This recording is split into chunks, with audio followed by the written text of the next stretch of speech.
লাইনবাসী আসসালামু আলাইকুম। আজকে আপনাদের সঙ্গে শেয়ার করব Cox's Bazar to Dhaka flight experience.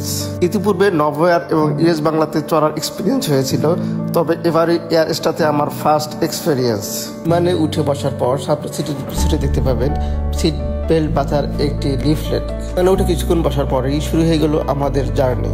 Cox's Bazar থেকে ঢাকায় ফ্লাইটে যেতে সময় লাগে মাত্র 1 ঘন্টা। বিমান চালু হওয়ার পরেই দেখা মিলবে সমুদ্র সৈকত। 20 মিনিট পর দেখা মিলবে চট্টগ্রাম পোর্ট। সেখান থেকে জাহাজগুলোকে পিঁপড়ার মতো দেখা যায়।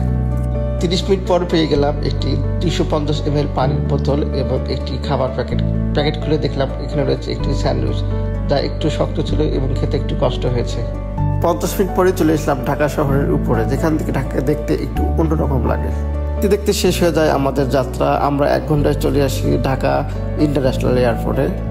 একটা বিমান থেকে আরেকটা বিমান দেখতে একটি আলাদা অনুভূতি কাজ করে, দেখতে অন্যরকম লাগে। বিমানের রানওয়ে থেকে এয়ারপোর্টটা একটু দূরে, তাই আগের থেকেও আমাদের জন্য ওয়েট করছিল এয়ার স্টার একটি অত্যন্ত সুন্দর একটি এসি বাস। এয়ার স্টার বাস থেকে নামার পর আমরা ঢুকে পড়লাম ডোমেস্টিক এয়ারপোর্টে। সেখান থেকে আমরা আমাদের লাগেজগুলো কালেক্ট করলাম এবং এর সাথে শেষ হয়ে গেল আমাদের জার্নি। সবাই ভালো থাকবেন, দেখা হবে নতুন কোনো ভিডিওতে। আসসালামু আলাইকুম।